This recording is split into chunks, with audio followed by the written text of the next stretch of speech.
ever done to anybody in my life to deserve this. I never did anything in my life to hurt anybody. Literally, a man asked me for my number. I said no, and he picked up a brick in front of so many men and was like, "What you gonna do?" And I told all these men, like, "Yo, why this man got a brick on my face?" And he's holding a brick, and all these niggas is watching, and nobody does nothing. And he hits me in my face, and then they're all just watching, and they let that nigga get in the corner. How is this okay? This is what y'all doing to women?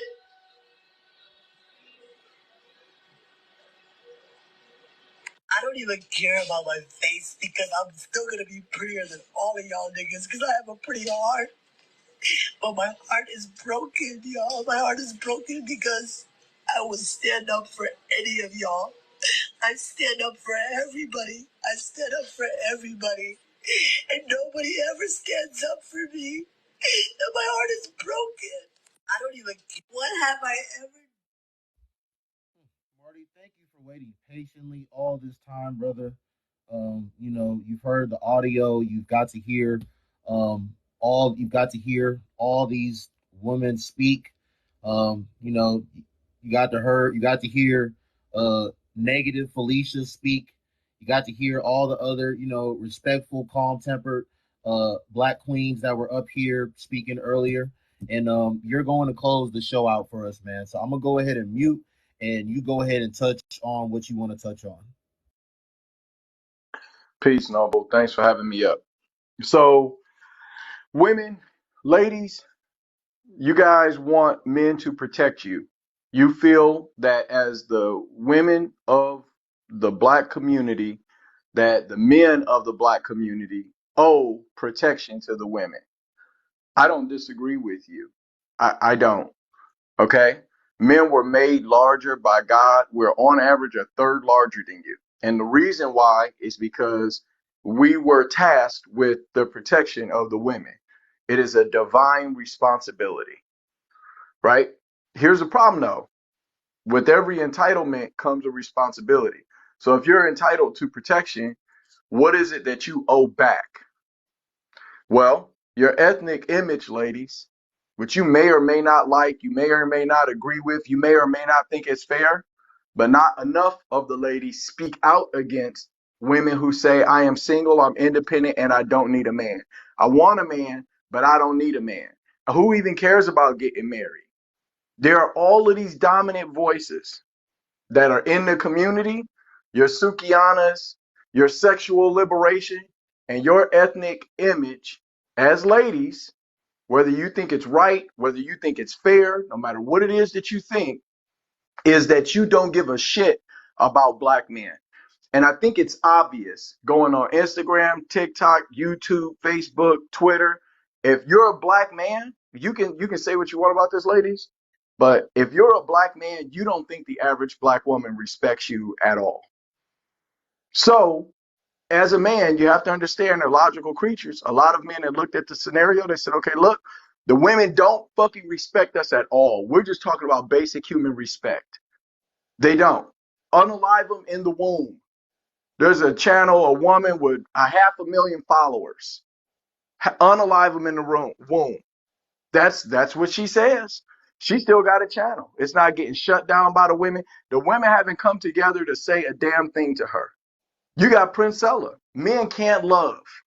You got a woman who is a black lesbian who is not into men at all, who speaks out against heterosexual relationships, says the ugliest shit that is stupid as hell about men. She says men can't love because testosterone blocks oxytocin. Testosterone is a natural male hormone. Oxytocin is the love chemical. Guess what? Oxytocin is the love chemical for women. The love chemical for men is vasopressin. And it is a complement, and it is multiplied by a man's testosterone. So she says shit that doesn't make any sense, but because she's telling you what you want to hear, here you are pushing up, worshiping another woman. That the voices that you guys support as ladies are obvious. It is obvious how you feel about your men. So now when you need to be protected, you can't find it. And you don't feel like it's connected at all. You don't feel like your ethnic image is connected at all to the outcomes that you're seeing. And I think that's crazy. I think it's crazy that you can have a group of women who believe in manifest mindset to the extent that they call themselves goddesses and queens and bosses and say these things because they feel like if they speak them into existence, that they will bring wealth and prosperity into their life just by changing the way that they talk about themselves, the way that they think about themselves. You believe in a manifest mindset, but then you turn around and you say, men ain't shit. We don't need them.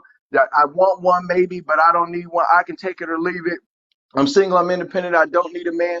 Men don't need to be in the home. Men don't need to be fathers. I can raise a man all by myself. I can raise these kids all by myself. We outperform you. We out this. We're more educated than you. Somehow you can say all of that shit and not connect that to the type of outcomes you have with men. You think calling yourself a queen is gonna fucking make you rich. But somehow you can say all of that shit about men and think it has absolutely no impact on the type of relationships you have with men. And it's that type of illogical shit where a lot of guys just have given up trying to even explain this to you. Because when somebody speaks, most of the time with most women, you all are so emotional that you can't step past how you feel about what is being said to logically evaluate whether or not what is being said makes sense. Let me tell you something. I was a cousin the whole time I was growing up. I had two brothers. I'm over 6 foot tall. I'm 220 pounds. I'm wide as a door frame across the shoulders. My brothers are built like me too. We all played basketball, football in college. Me and my older brother are prior service military. We're not small men. We're not small men, right? And when we were growing up, our girl cousins, our female cousins, anytime there was some bullshit, I'ma call my cousins. And we would go and we were some fighting asses. And I grew up in Detroit on the west side during the crack epidemic, the 80s and 90s. So it was all types of shit to get into down there. And we were some fighting asses. All right. So this concept that black men don't defend black women already is crazy to me. You just had this young brother that was an NFL star who almost went to jail because a woman was hitting him. And then what did she do? She called her cousins and her brother to come and unalive him. And they showed up to his house, shot his brother, tried to unalive him, and he came out with with some type of assault rifle. I think it was I think it was a AR. And he plugged the car and ended up killing somebody. This was over a woman, and when they reviewed the videotapes, she lied about everything. She was attacking him. And then she riled up her brother and her cousins to come and unalive him. So this concept that you aren't being protected when you raise these boys to be wind-up dolls that you can wind up, tell a whole bunch of lies to, point it at somebody, and weaponize this violence that you think is so innate to the black man. Let me tell you something. It's not innate to the black man. In our community, 1% of men do 63% of violent crimes. 1% of men are doing 63% of the violent crimes. You ladies only care about the statistics that talk about the fucking degrees that you're getting. Too bad those degrees don't help you to read graphs. Because you sit up and you ignore all the numbers pertaining to the community. I'm going to tell you something. You're not going to want to hear this, right? I hear our women say all the time they the least protected group of women on the planet. You also the least married. Do you think there's a fucking connection in that? You think there's any connection whatsoever between being the least protected and being the least married? Do you think there's any connection in that whatsoever? Men are supposed to protect their wives, protect, provide, provision for a lifetime, die for if necessary. That is the agreement. That is the commitment a man gives a woman. It's not the commitment a woman gives a man. It's not the commitment a woman gives a man. And you want us to give it to women who say, I want you, but I don't need you, man. You willing to die for me, but I can take it or leave it. And then, so this is what the other communities are doing. Other communities, Asian, Arab, Indian, you guys brought them up. You wanted to compare us as men to them. As if you as women can be compared to their women, where 72 out of 100 of our children are being born outside of wedlock. And for the communities that you mentioned, it's less than fucking 10%. The women are married, they're wives. So the individual protection, let's talk about how this actually works. The individual protection of the woman comes from her husband. She moves from her father's home to her husband's home. She's not fucking her way through her 20s so that she can get married in her 30s when 90% of her eggs are dead.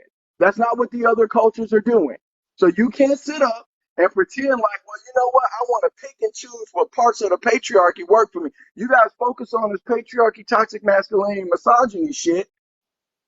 You talk about wanting to be equals and how, oh, I can do anything a man can do and blah, blah, blah, blah, blah. Well, guess what? This is the violence that men walk through the world experiencing from that 1% of hyperviolent men. And if you're going to be on your own, you don't want to get married because you want to fuck your way through your 20s and chase money. That's your business. I'm not trying to convince you not to do that. But it would behoove you to not figure out or know that there is a cost for being independent. And that means independent means you're on your own.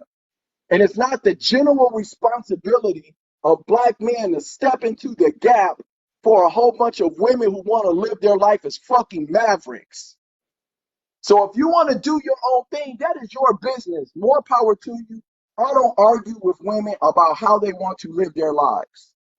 Do what you want. But quit acting like the reason you're getting the outcomes that you're getting is because the world is unfair and not because they are not because they aren't a natural outcome that's tied to the behavior you are choosing. You don't think men are aggressed by hyperviolent men as well? By that 1% of men? Men experience more violence from that 1% of hyperviolent men than women do. We experience more violence than you ladies do from the 1% of hyperviolent men. Men are most often the victims of violence, not women. So this is just what it feels like to walk through the world on your own. You said that's what you wanted.